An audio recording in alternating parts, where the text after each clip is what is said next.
Welcome to our first Chapter 4 video where we are now looking at ratios. So in this video we are going to be covering a little bit of just some general information, how to write ratios, different ways to model them, and then digging into a little bit of equivalent ratios and how you can manipulate ratios to benefit you. So without further ado, here we go. So basically ratios are a mathematical way of comparing two quantities. So when you're comparing two quantities, two or more, we'll just say you're comparing quantities. Doesn't matter how many. And when you do that, you're usually looking to see like how big something is, or which one's greater, I guess would be the mathematical way of saying that. Which one's greater, which one's less, or like by how much something is bigger or smaller. And then also, if you know these things, what can you figure out from that? What can you learn? So if you're given a situation where you know something is greater or less than something else, can you then reason your way to more information? So what else can you learn or figure out? So some important notes about these is that when you're comparing these quantities, your quantities must be the same type. So that means like you're either comparing weight to weight, like age in years to years. You could do like volume to volume, length, anything that can be measured you can compare, but it's important that you're comparing the same thing. That means you wouldn't want to compare like the decibel level compared, that's supposed to be a decibel level compared to like the weight of a pineapple in pounds, because those two units are, or those two measurements are not the same. Much like you wouldn't want to compare like kilometers to kilograms, because kilometers measures length and kilograms measures mass. So that's first thing, number one. Once you've narrowed it down to the same type, if you are going to write a ratio without including your units, you need to make sure that you convert to the same unit. That means if you're comparing like 3 meters to 80 centimeters, you either need to make both numbers into centimeters or both numbers into meters. And so there, I will post some videos just on unit conversions, just in case you need a refresher on that. But you need to make sure you have them as the same.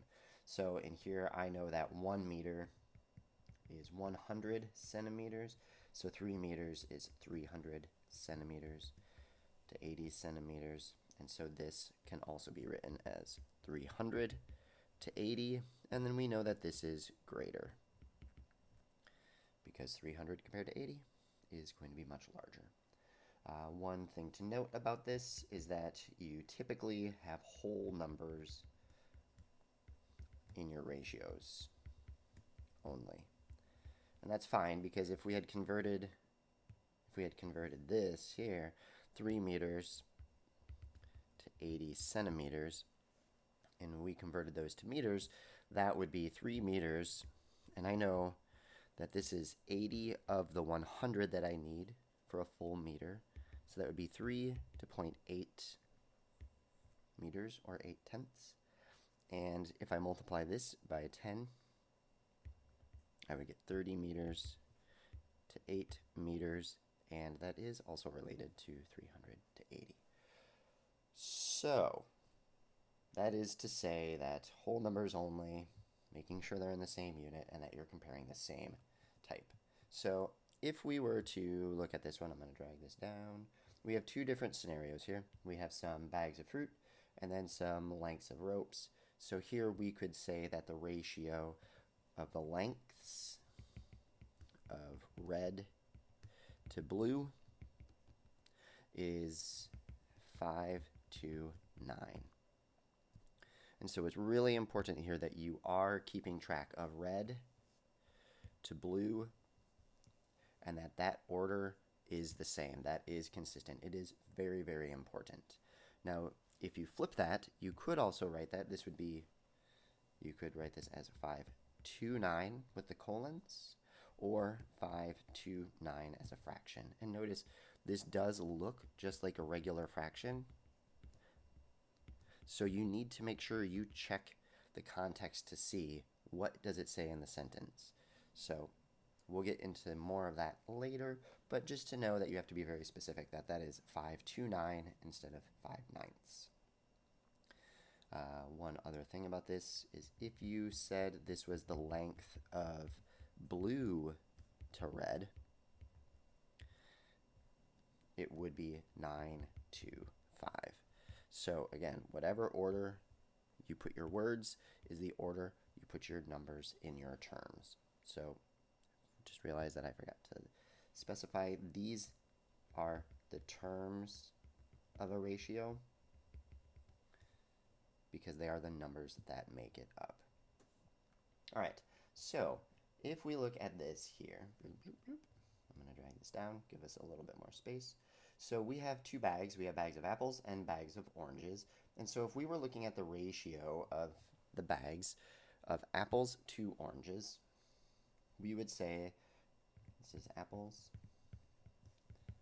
to oranges is 3 to 6. And so that means for every 3 bags of apples, there are 6 bags of oranges. And this way of thinking about ratios is really important. You need to know that 3 to 6 just means that for every 3 of your first term, there are 6 of your second term. Which means if we take this, I'm going to make a copy of that. That means if we take this and we duplicate, no, I don't want all that. I just want this here. So I guess I'll copy that. So, no, are you kidding me? Won't let me do that? Paste image? There it goes. So now I have another 3 bags of apples. So that must mean that I need another 6 bags of oranges. So you can begin to see how these ratios get related, and you can actually have multiple ratios that express the same relationship, the same comparison. So here we have 2 scenarios. We have 3 to 6, and then this is 6 to 12. And so if we go back to this idea that you can represent ratios as fractions, we know that this ratio of 3 to 6 is the same as this ratio of 6 to 12. And so we know, because we are fraction masters, we are mathematicians, that if we doubled both of those, that we would get 6 to 12. This also means that we can simplify ratios, which is a little bit wild. I mean, you think this is only related to fractions, but it never goes away. So we could simplify this by dividing by 6, and our base, our most simplified form of this ratio is 1 to 2. So if I do a real quick sketch here, I know this is 1 bag of apples, I'll make it red, to 1 bag, or we know it's 2 bags of oranges. We can build out our ratio to see, does this work? So duplicate once. So here we have a ratio of 2 to 4. So 1 to 2 is the same as 2 to 4. And if we duplicate this again, now our ratio is 3 bags of apples to 6 bags of oranges, which is where we started, so that's great. And we could continue on with this, coming up with equivalent ratios that represent this same relationship. So when we're dealing with ratios, we do want to see what is our simplest form. Is there a way to simplify? And for that, you're going to have to lean on your knowledge of fractions. So the other use of ratios here is being able to determine information based on what is provided. And so for this, you are going to need to use some bar models for it. And there's a couple ways that you can make bar models a little bit easier and straightforward or less likely to make mistakes. And one way that you can do that is when you read the problem and then you go to draw your bar model, record the information on your model in the order it is provided in the problem. So if we look here, this problem says the ratio of Taylor's age to Kimberly's age is 3 to 4. And so when I go to make my bar model, I'm going to put Taylor on top and then Kimberly, because that's the order that it's provided. And then we learn about Kimberly to Luke, and we know Kimberly is 8 and Luke is 5. And we'll hold off on the rest of that information so we can bar model this out. So Taylor is 3 to 4. So I'm going to continue with my color coding because I do love a good color code. So we know, because of our knowledge of ratios, that means for every 3 years of Taylor's age, Kimberly would have 4 years there. So she would need 1 more. And yes, I will change the color on those. Let me just get to it. And we said Kimberly is blue. Okay? So here we are showing a ratio of 3 to 4 for Kimberly to Taylor, or rather Taylor to Kimberly. So now when we move on to the ratio of Kimberly's age to Luke's age, Kimberly's ratio is 8 to 5. And so I need to look and see, based on this picture, is there a way that I can manipulate or use equivalent ratios for Kimberly's age to figure out and show Luke's age? So I know that 4 times 2 is 8. So that means if I duplicate this, I now have double my original ratio. So I'm going to have to adjust Taylor as well, because I know that Taylor's age was 3 to 4. So if I think of this backwards, for every 4 years of Kimberly's age, there are 3 years of Taylor's age. Well, here's one group of 4 for Kimberly, and here's 2 groups. So I need to do that same thing to have an equivalent ratio for Taylor's age. So here we go. So now I have Taylor adjusted with an equivalent ratio and to match with Kimberly's. And now I am able to show the relationship of 5 for Luke. So I'm just going to grab these 5. I'll get rid of this and get rid of those. And Luke is this color.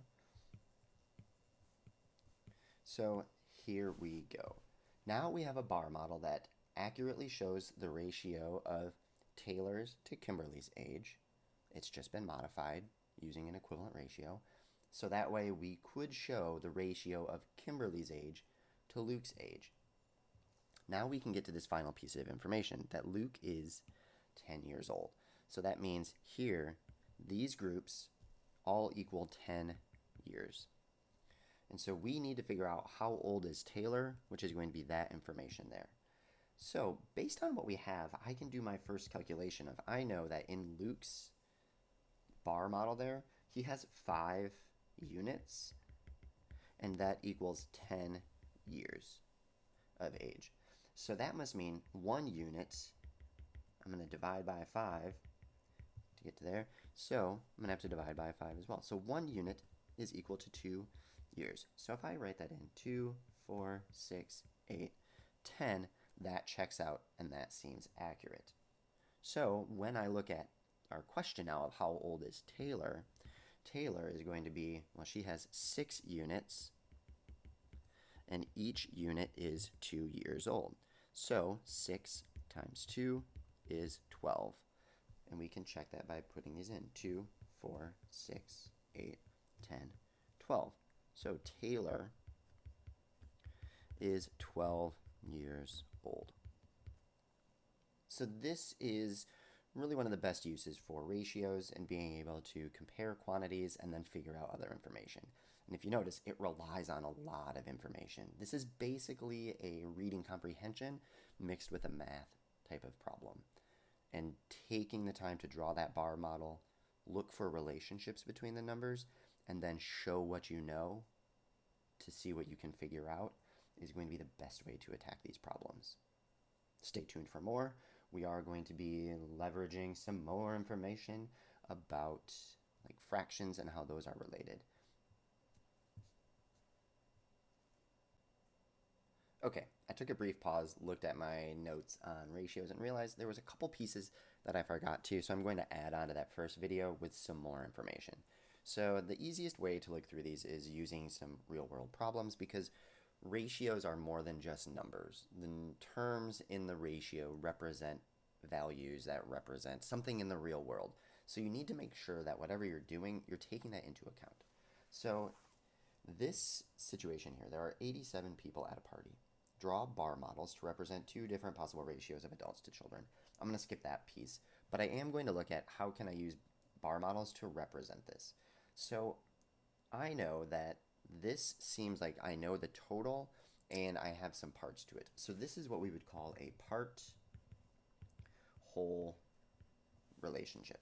So we know the whole here is 87 people, and we know some of them are children and some are adults.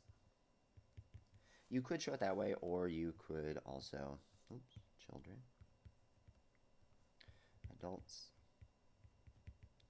You could show it this way, knowing that these bars are not drawn to scale, but it does show our total that way. So if we know that there are 32 children at the party, there's 32 children. I'm going to highlight where I see children, and some of them are adults, and then we know we have the total people. So if we have 32 children, here's our children amount, here's our children amount. I know this is 32, so that means the number of adults is going to be that other part. So 55. There are 55 adults and 32 children at this party. It's probably a good thing that the adults are not outnumbered by children. That could be a recipe for disaster. So on our other bar model, here's where 32 would live, and here's 55. So you can usually reason through this in a simple scenario like this, but it's as they get more complex that you need to leverage this like bar model ability.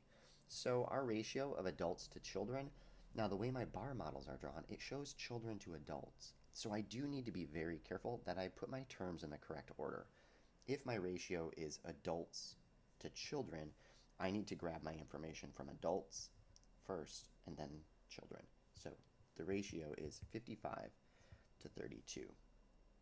Now over here, we're looking at the ratio of children, which is 32, to the number of total people, which is 87. So again, this order is really, really important. And we see that especially as we get into this. Now, I do like to color code. It just helps me stay more accurate. It adds a couple extra seconds, but really for that extra layer of certainty that I haven't accidentally goofed this up, it's a worthwhile time for me. So that is what we call part wholes. I'm going to add that over here. So we did some part whole. And now if we look here, this one is going to be using fractions as ratios. And so Anna has 2/3 as many hairpins as Faith. Show this ratio using a bar model. So this is that idea that for every 2 hairpins Anna has, Faith has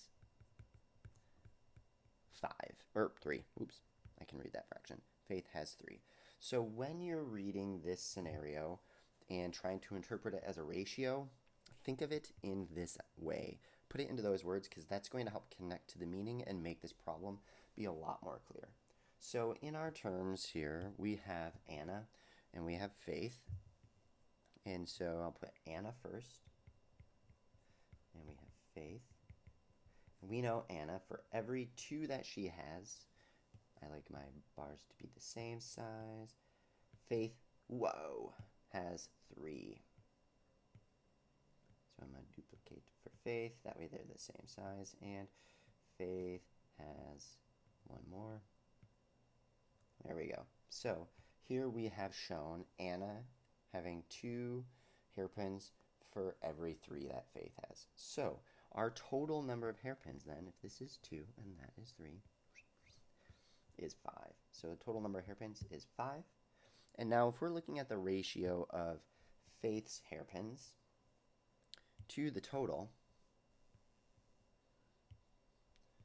we can easily see that Faith has 3 to the 5 that are in the total. And so again, we've taken what we know about fractions, leveraged it, changed, and added on to our understanding of fractions. And you can't just look at the problem and ignore the rest of the words and pick out that fraction and say 2/3 and be able to solve this accurately. You have to read the problem and see, what does this actually mean? So we can also use fractions in another way here. So if we wanted to, we could take this situation where here we were given the fraction and needed to create the ratio in the bar model, but now we have the ratio in the bar model and we have to create the fraction. So if I look at this, we can tell we have 2 types of birds, parakeets and canaries. Parakeets look like they are blue. Canaries look like they're a little bit orangey. And so we can look at this picture. We know there are 3 parakeets to 4 canaries. So we could figure out the total number of birds is 7. So now we have a bunch of different options that we could make for our ratios. We could do the ratios of parakeets to canaries, parakeets to the total, canaries to the total. And we could write these as fractions. So as a fraction, the ratio of parakeets to canaries is 3/4. So for every 3 parakeets, there are 4 canaries. Or if we're doing parakeets to the total, that would be 3/7. And canaries to the total would be 4/7.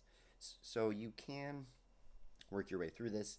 You can take these bar models. Now what's helpful about this, here's the deal though, is we know that we want our bar models in simplest form.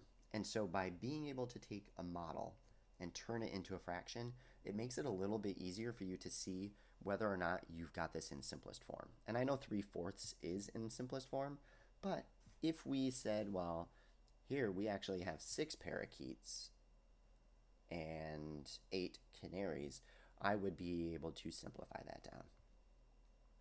All right, so here we go. Let's try to compare the height of the horse and the height of the giraffe. So based on this model, we know the height of the giraffe is 1, 2, 3, 4, 5, 6, 6 to 3. The ratio is 6 to 3 for the height of the giraffe to the height of that horse. So if we write this like a fraction, that would be 6/3, and we could simplify that to 2/1, or we know that then the height of the giraffe is 2 times the horse. Or if we had flipped it around, this is giraffe to horse, if we had done horse to giraffe, we know that this would have been 3 to 6, or 1/2. So the horse is 1/2 the height of the giraffe.